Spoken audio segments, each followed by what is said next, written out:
How's your day? It's fine. You don't sound fine. The Phantom started another fire today, killed a mother and child.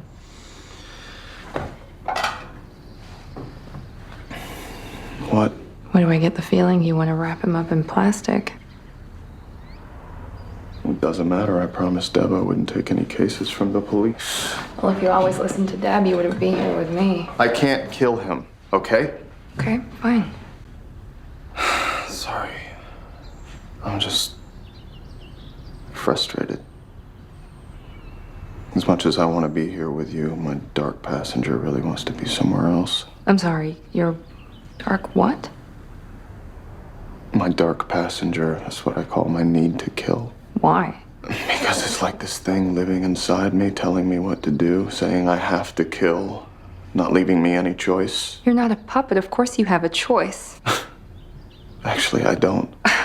Come on, Dex. It's just you. You're the one who wants the arsonist dead, and I don't blame you. Who wouldn't? That's not the same. Well, what do you mean? Ignore that. I want to understand this. How is it different? Because a lot of people feel like they want to kill somebody, but I have to follow through. I follow through, and I don't have a dark passenger. You don't get it. You're gonna turn that over to Deb? Call it in on the tip line? I'm not sure I can. Deb was right. Now that I have proof, my urges are beyond my control. Your dark passenger. Where'd you come up with that anyway? I thought I got it from you. I gave you the code. The dark passenger was all yours. You said it got into me too early in that shipping container, like you thought I was possessed. I meant you were traumatized, Dexter. Not possessed. I remember the first time you said it. You must have been about 12. I just let it go. I couldn't let you blame yourself for feelings that were too complicated for a young boy to understand. But you're not a boy anymore. You sound like Hannah. Maybe she's right. Maybe the dark passenger is just a feeling. It can't be. Why? Because if there's no dark passenger, then I'm responsible for everything I've done. It sure is a whole lot simpler to just pin all the blame on something else, isn't it, Dexter? It's much scarier to think that the dark passenger is no more real than I am.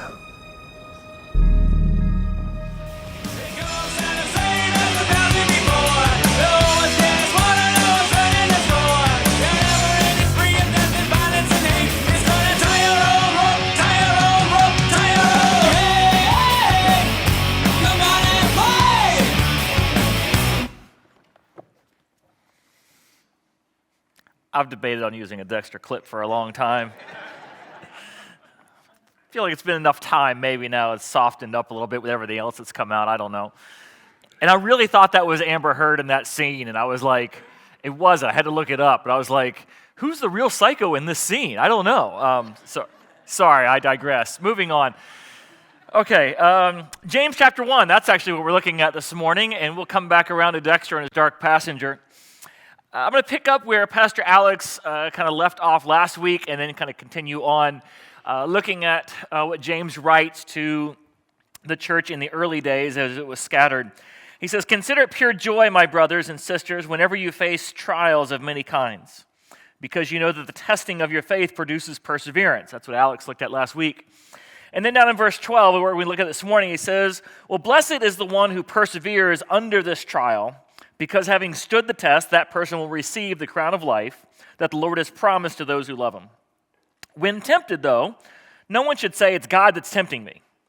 For God cannot be tempted by evil, nor does he tempt anyone. But each person is tempted when they are dragged away by their own evil desire and enticed. Then after desire is conceived, it gives birth to sin, and sin, when it is full grown, gives birth to death." Now, I got to admit, the English reads much easier than the Greek does. If you read in the Greek, it creates a complication, a confusion. But part of that is what James is trying to explain that might be missed if you don't go back and read it in that. What I mean by that is this. If you read through in the Greek, the word for trial up in verse 2 and the word for trial in verse 12 is the exact same word for tempt in verse 14 and 15. And so you can begin to see where what James is saying is, now, when you're going through this, don't blame God for your temptation. But on the other hand, you'd come back and say, but doesn't God allow trials to come into our life? Well, yes. Well, but wait a minute. He's saying, but God doesn't allow this parasmos, which is the word. God allows the parasmos to come into your life, but don't blame God when the parasmos comes into your life. Do you see the complication? Like, so in English, it reads pretty easy. If you just make one word trial, one word tempting, hey, it comes out really easy. And yeah, God brings trials in life. I get that. Tempting, that's on me. God didn't do that. But when you're reading it in the Greek, now you're like, well, wait a minute. Well, which is it here? Is God bringing the parasmos in, or is he not bringing the parasmos in? Which way does this go? So what's the background here? Well, the issue, if kind of the background of where James is writing, let me give you some of the historical background. It says in verse 1 that James is writing to the church that is scattered. So in the early days, Jesus dies on the cross, is crucified on the cross. Those who crucified Jesus then want to make sure that those who are proclaiming that Jesus is the Messiah, that whole idea, they want to squash that idea before it can take off. In other words, they're trying to get rid of the church before the church has a chance to really take off and grow. And so we begin to read about how they go and they arrest, they persecute Peter, and they throw him in jail. They're going after different disciples. Stephen is then stoned. Paul, before Paul becomes an evangelist, he's actually working on behalf of the same authorities that killed Jesus. And they basically start persecuting the Christians very openly and blatantly, such that people flee like roaches in the light when after the crucifixion era. They run away out of the area back to wherever they can to escape the persecution. Well, James is the half-brother of Jesus. He eventually pastors a church there in Jerusalem, and he's writing to all those people who have fled out of Jerusalem facing this persecution. And they're still facing persecution. James is ultimately going to be beheaded in short time. And so he's writing to people who are facing persecution. So when he says, you're facing trials, that's the trial he's talking about. So you might say, well, I don't know if he knows the kind of stuff I'm dealing with. Well, maybe you don't know the kind of stuff he was dealing with, right? Literally, his life is being threatened. Everything they own is being threatened. When you have to flee persecution, you leave everything behind. It is every kind of hardship you can imagine comes out of that. And so when he says in there things like, consider it pure joy when you're going into trials, and then he summarizes it all up in verse 12, where he says, blessed is the one who perseveres under trial. Nobody feels like they're being blessed when a trial comes, right? I mean, you just don't. Like when you talk about, I just pray that God would bless me, or if you pray somebody would, I just pray that God blesses you. It's kind of like going back to that prayer sermon a couple weeks back. I pray for you. I really do. I pray that God will bring out his vengeance. Well, I pray that God will bless you with the kind of blessing that James is talking about in James chapter 1. I just pray he blesses you with that kind of trial. But hey, isn't that where we kind of get this whole idea? Well, it's a blessing in disguise. I hope he disguises up every blessing he has for you. Right now, we don't typically think of blessings when we're going through difficult times, right? Like when you get that personal property tax bill in the mail, and it always comes at the perfect time. Like you're riding high, you got your tax return a couple weeks back, and you're like, oh, all the things you can spend it on, I'm going to be debt-free with this, and then all of a sudden government's like, whoa, before you go take that money that we just gave you back for something else, just know there's another group of the government that wants it back from you, and so you just kind of lose that. Oh, well, it's just a blessing in disguise. I just tell you, I feel so blessed. I feel so blessed, and through this experience, it's just growing my faith. You're going through infertility issues, and you're struggling with this day after day, and you're in this wonderful season between Mother's Day and Father's Day, and you just feel so blessed. So blessed during this season as you watch everybody else celebrate the joys of mother and fatherhood, and just so blessed. You get bad news from the doctor. You're not really sure where this is going to lead, and you're not really sure what the cure is, but you just feel so blessed. Your wife says, I'm leaving. Okay, for some of you, sorry, bad joke, I know, sorry. It's a blessing in disguise. You just don't, God's up to something. Yeah, sure he is. I feel it too. How about that lottery blessing? That would be a much better blessing. He could just be really direct and upfront with it. I don't want to have to wait to figure out what the blessing is. I'd kind of like for everybody to know it's a blessing on the front end. You with me on that? But the reality, though, is the word blessing, as he's using it here, See, we look at blessing from our perspective, whereas the word blessing is more of a connotation or a condition from God's perspective. God says, I am, I'm putting you through this. And my hope is that, through this you will be blessed. Such that you would be in this place where God looks down on you. And now what you get out of the blessing is, let's face it, you're never closer to God than when you're going through a difficult time. Is that a fair statement? And sometimes I pray and I say, God, please help me draw close to you without having to go through a trial to get there. Right? But we know complacency has its own drift and push that pulls us away from God. Yeah, if you go through a difficult season, never are you more confident in God's power and his grace to pull you through things. In this crown of life that he's talking about when he says, blessed is one who perseveres, having stood the test, the person will receive the crown of life. This isn't a crown of royalty. It's that crown of, it's the victor's crown. It's like the Olympic medal. When runners would run in a race and compete, they'd be competing for that crown that goes on their head. Maybe you've seen like the old Olympian pictures of the wreath crown on their head. And he's basically, it's that picture of, like, you ever wonder when people do like the 5K or the 10K races, right, or the half marathon kind of thing, everybody gets a medal when you finish the line. Anybody familiar with this? So if you don't know, after you finish the race, everybody gets a medal. Like, as you're like crossing the finish line, like usually there's a water station, and right after the water station, right about the time when you're going, somebody comes when you're like in this mode right here, they come and they put a medal over your head, right? Now, here's the thing. This isn't equivalent on par with every kid gets a trophy. That's not what this is, okay? I used to think that's what it was. That's not what it is. It's not like, well, Timmy, I know you guys were in last place and you picked your nose on the outfield more than you actually caught pop flies, but everybody gets a trophy. Good job. You're a winner in my book. That's not what the medal is at the end of the race. You're not competing against other people, right? You're competing against that voice inside your head that's been trying to get you to quit. And you've won. It's pronouncing the victory that you had leading up to that day. Because there's a lot of trials that you went through. There's a lot of battles you went through with getting out of bed and practicing and conditioning yourself and eating right and getting ready for that race. And you're racing against your personal best. You're racing against your body that is aging and fatiguing and doing everything it can to keep you from ever running again. Right? And so that medal is a picture of, I have won over the voices in my own head which tried to push me to not compete and not to run and not to endure, that wanted me to give up at the halfway mark. And so the medal is all about what you've done to achieve in that moment. And so when he says, blessed is the one who perseveres under trial, having stood the test, that person receives a crown of life that the Lord has promised to those who love them. So these trials, what they do is they serve this purpose of, I've said before, it'd be a horrible thing for you to believe that you have a great relationship with God only to show up there before God on the final day when it's all over, when there's no chance to make any course corrections, any changes, and realize on that day it was nothing but a superficial relationship and you never really had a relationship with Him at all. It's really hard to know whether you really love somebody or whether you love yourself and you just like what they do for you. Please teach your daughters this. Your sons too, but please teach your daughters this. He'll say he loves your daughter. I'm not really sure that's what he's loving, right? He's loving himself, his own hormones, his own desires, and your daughter is just a means to that end, and she's going to think that he really loves her for her.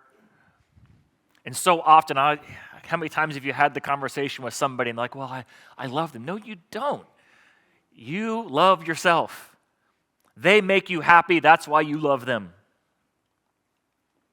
What trials do is it is a testing, it is a dividing thing to say, ask the question, do you really love me for me? Or do you love yourself and just what I can do for you? The trials in your relationships that you have amongst each other will prove that out, right? Like they always say, you don't know who your true friends are until blank, and that blank is some kind of trial that happened in your relationship, right? You don't know if you really, I often say, I don't know if two people love each other when I perform the wedding. The 50th wedding anniversary, yes. When I do the renewal of vows, it's almost like, what do we need to renew here? We're just we're confirming that they were actually legit. Isn't that a fair statement? Because within 50 years, you've had enough reasons, right? Right? I mean, if you were going to leave, you had the reasons, right? And so we say that's the blessing. There's a blessing that comes knowing that you've made it through, that your relationship with God truly is authentic and real. And it's not just a fair weather kind of thing. Like, if all God does was just bless, bless, bless, if the health and wealth gospel were true, if that's actually how God chose to operate, where you become a Christian, like some of y'all are going to get baptized today, if you just come up out of the water and the angels sing and rejoice, and everything in your life from that point forward reads like a Disney fairy tale, and you come up out of the water and they live happily ever after. Do you think there'd be more people who got baptized just for the ever after versus the eternal relationship with Jesus? I think so. And God says it's not going to work out like that. There's going to be blessings that are the blessings in disguise type, that are going to be the trials that come into your life that put you through a test. Now, so how do we differentiate then? If the same word is a trial and the same word is a tempt, what determines how you translate that word? Well, it's not what happens, it's what you do and what voice you listen to and what your aim and purpose is in the midst of that. Now, if you go through adversity, and your goal through that adversity is, God, I want to suffer well. I want to endure this trial and this test in such a way that in the end, you and I are closer for it. I want to look to Job and the relationship he had with you, where as frustrated as he was with you, as angry as he was, as confused as he was, he still continued to hold out that hope. It just said, though he slay me, yet will I hope in him. The Lord's given, the Lord's taken away, the name of the Lord shall be praised. I want to come through this like Job. Oh, Lord, that you would brag on me in the heavenlies to the adversary. That there's no one like me in my relationship with you. That's what I want to go through this difficult season like. Or you can listen to the other voices, and the other voices in your head are the ones that cry out for your cravings. I want comfort. I want control. I want a quick end to this. I want relief. I want revenge. I want to feel good now. I don't want to have to go through this. I want to find a way out of this. You see, what you'll find is that you're tempted by what you crave. So, for instance, trial, loneliness. Okay? You're going through a season of loneliness, whether it be because your spouse has passed away, or they've walked out, or you just never found one, and you're just going through this total season of loneliness. What is the test? Will I wait on the Lord through this season? Is God enough for you? Will you seek him out during this season of loneliness? What's the solution? What is the path that would go forward and help that out? Well, that I would focus on the patience that I need to endure this situation, that they would, the promises of God, that they who wait on the Lord will find their strength renewed in him. That I can wait on God's goodness, knowing that he has my best interest in mind, that one day, when the time is right and I'm in the right place, he'll bring about the things that he wants for me in my life. Will I proactively do things to combat the loneliness I'm feeling? Positive things like, I don't know, go to church. Good job. So those of you who are in this room, good job. Those of you watching online, I love that you're online, but you need to find some way, somehow, to get in a place where there's other people. If you're struggling with loneliness, online is good, but being somewhere in person is better. When groups come around, join a group. And if there's no group that started, there's one that starts every single Wednesday night. Just come here on Wednesday night, you'll find out. We've got a group for you, okay? Just get around people.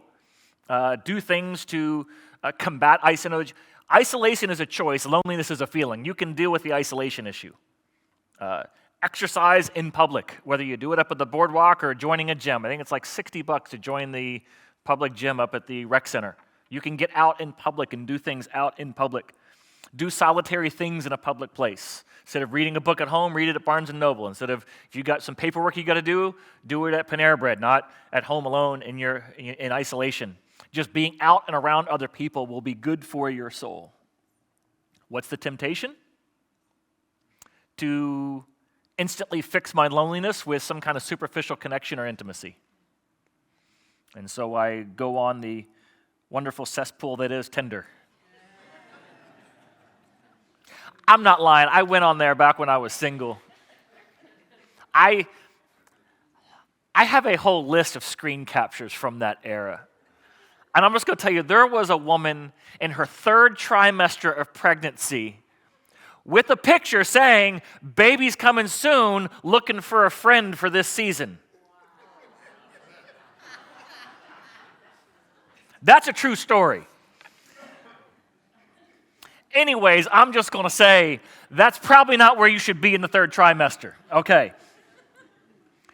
Looking for unhealthy relationships. Whether it be just out with a bad group of friends, it's going to be toxic for you, or sliding into some DMs you shouldn't be in. Or the catch-all for everything, why not try porn? These are all temptations in the midst of loneliness where you just seek some kind of connection or false intimacy during that season. And don't turn around and go, "Oh, well, God's the reason for it." No. God brought you to a place of loneliness. That was the trial that you were put in. You chose to deal with you chose to go down the path of temptation that just would hit the easy eject button. How can I get my quickest hit of dopamine in the process of this? Okay, the trial is financial pressures. What's the test? Will I get my life in line with God's principles on finances? Or will I continue to go down these same paths? The Bible says, "Where your treasure is, there your heart will be also." Is this an indication that my heart isn't where it should have been over the past couple months or years, or however long it took me to get into this place where I am now? Typically, financial problems don't happen overnight. They're typically the sort of fulfillment of a lot of planting and reaping, or sowing and reaping over a long period of time. So that's the test. Will I get my finances and my heart in line with God's word?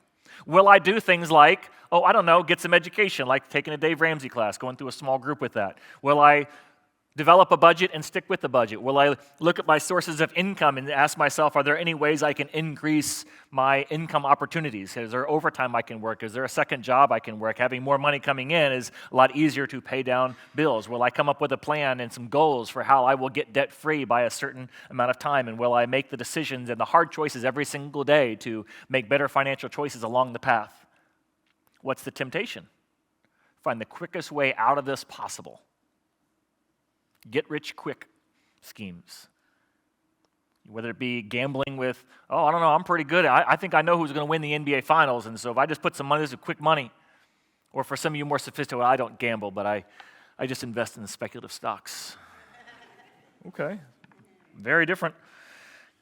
Maybe you go to selling things you shouldn't. Multiple times in this church and in my previous church, I've had women come to me and say, and a guy, strip clubs pay well. And there's a lure and a temptation. If you came out of that or you've been a part of that scene, one guy was a DJ at a strip club. He had a great radio voice. "And now, coming to stage." He was that guy. I have never been to one. I'm just letting you know. I know the people who work there because I'm a pastor and God brings them here. Honest to God, never been to one. Never had the desire. I just don't understand the purpose of it, right? Like, if I'm hungry, I don't want to go to a restaurant and just look at the food, right? I'm going to go home and eat what's in the fridge. I'm going to stop these illustrations because y'all are dirty. So let's move on. Trial, chronic pain or illness. What's the test? Will I look to God who says he's the great physician? Will I go through this with an eternal perspective, knowing that my health is something that God has given me and something that also eventually, if not now, but at some point is going to be taken away from me? Every day is a blessing. This isn't my eternal home. Will I keep an eternal perspective through this season? That's the test that God's putting me through right now. What can I do? Well, I can make sure that I'm getting the best medical care that money can possibly buy. I will get as many opinions and look to as many paths for healing as I possibly can, whether they be by God's divine intervention or by the medicines that have been provided. I will do everything I can to get my body in the healthiest position both now and in the future, knowing that one day that's going to come. Because, listen, I don't know. People are like, well, genetically, what are you predisposed to? I don't know, but I know that if I'm in good shape, I'm in the best place possible to deal with whatever might come. You can always eat better, even if there's no medicines available. You can always exercise to the extent that you can exercise. I want to make sure that my eternal relationship with God is such that even if this illness takes me down, I can walk into death with no fear. Bring it on. For me to live as Christ, to die as gain, says Paul. I want to have that kind of attitude as I go through this. What's the temptation? That little voice that says, find relief at any cost. This is a season to focus just on me. What is the paths these leads me to? To self-pity and the victim mentality. To turning to some substance that's just going to numb away my pain or numb away this season. To give me an excuse to be angry and lash out at everybody else, including God. Why did God do this to me? Telling yourself that your choices aren't about sin, it's just about survival.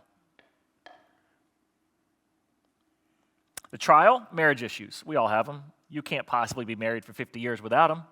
It's going to come. It's inevitable. We say in the wedding vows, for better or for what? Worse. How many of y'all experience worse? Don't raise your hand. Some of y'all were really quick to, I don't care. What we're going through right now, we both know it. It's all on the carpet. Everybody knows, right? No. For better, for worse. For richer, for? In sickness and in health, right? We know it's coming. What's the test? Will you keep your vows? Will you keep your covenant? Will you love like Jesus Christ loves us?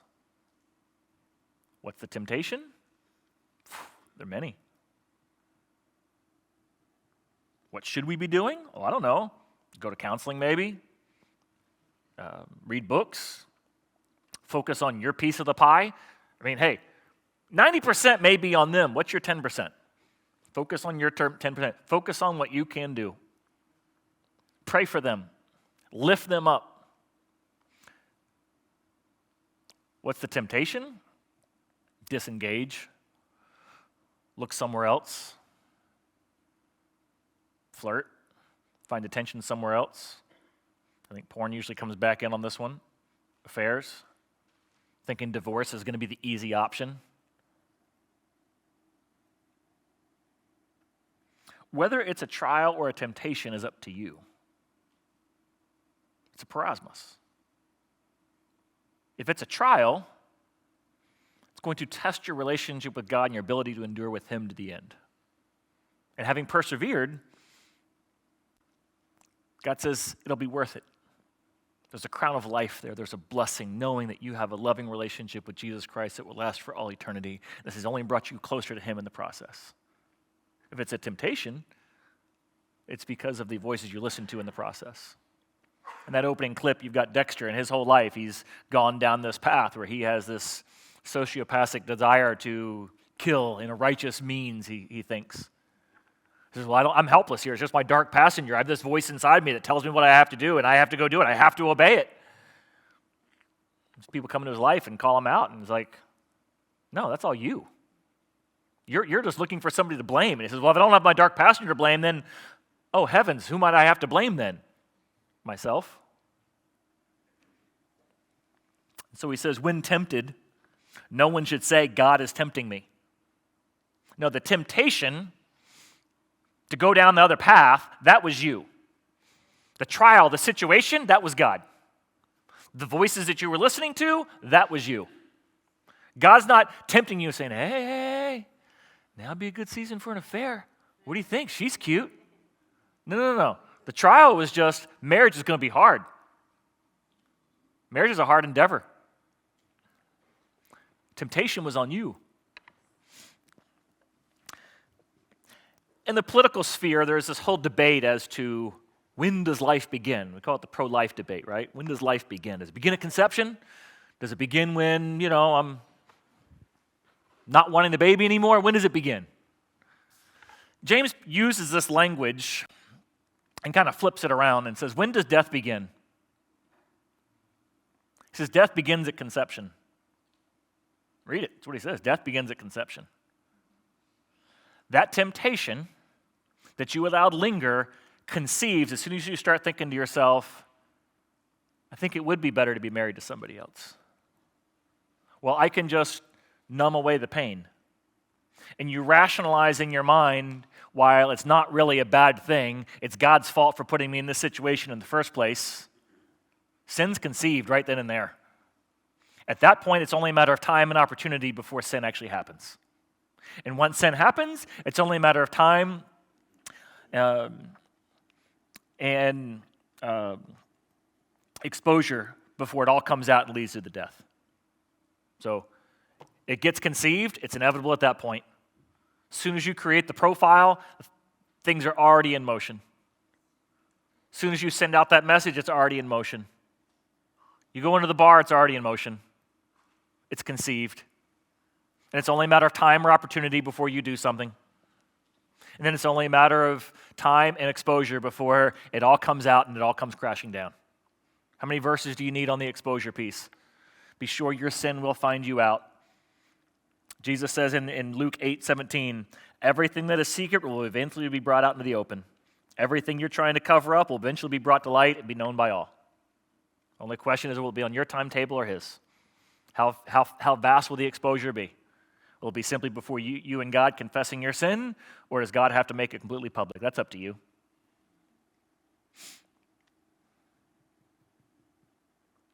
Just a couple of verses in closing as we finish out.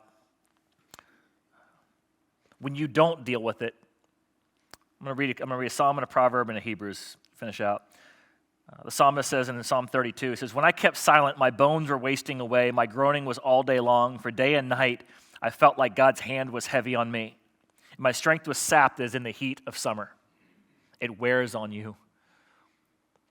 The sinful choices you're making eventually will wear on you to the point where it wears you down. It'll grind you out. Proverbs 5 says it this way in verse 22.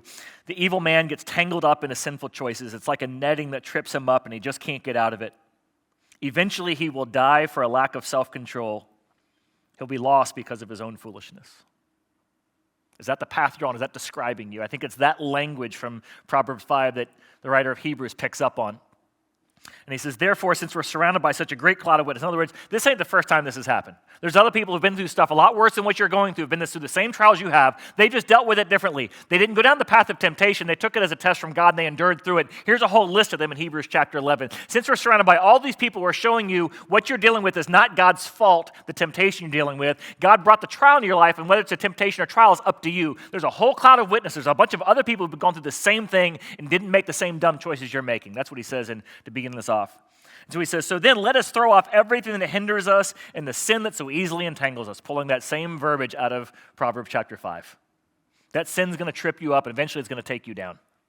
So cast it off, get rid of it, get out of that pattern. And let us run with perseverance a race marked out for us, fixing our eyes on Jesus, the pioneer and the perfecter of our faith. For the joy that was set before him, he endured the cross, scorning its shame, sat down at the right hand of the throne of God. He received that crown of righteousness, that crown of life. Consider him who endured such opposition, such kind of trials, so that you will not grow weary and lose heart. In your struggle against sin, have you resisted yet to the point where you've shed blood? And then he summarizes it up in verse 7. He says, endure the hardship as discipline. God is treating you like children, for what children are not disciplined by their father? The difference between a trial and a temptation is your choice. What voice you listen to and what choice you make. God's voice is not tempting you. God's voice is calling out to you and says, be faithful to me. Endure through this. I got you. I've promised you more promises than I have opportunity to list right now as you're going through this. When you're weak, then I am strong. Wait patiently on me and you will renew your strength. Again and again, God has promised you that he will be with you no matter what you go through. There is nothing, anything this life can do to you that God can't conquer over with you. Or will you listen to the voice of temptation that wants an easy, quick way out? The difference between a trial and a temptation is what voice you listen to. Are you in a trial or a temptation right now? That's your choice. Let's pray. Father, I thank you for your grace over us to illuminate your word to us in such a way that we can begin to see these temptations I'm going through, Father, are not your fault. This trial that you brought me into that I blame you for and I'm mad at you for was a very thing that you wanted to use to bring me closer to you. Help me understand you better. Help me become more like your Son, Jesus Christ, to love like you love, to have the faith that I long to have for you. But it's been my own heart, my own sin, that's looked for the easy way out, to take control of things and do things my own way. Hear our confession this morning, Lord. May the conviction we feel, Lord, move us to take action, to be brought back into a right relationship with you, to walk away from the temptation wherever it's at in its process, to put a death to it before it puts a death to me. And in Jesus' name we pray. Amen.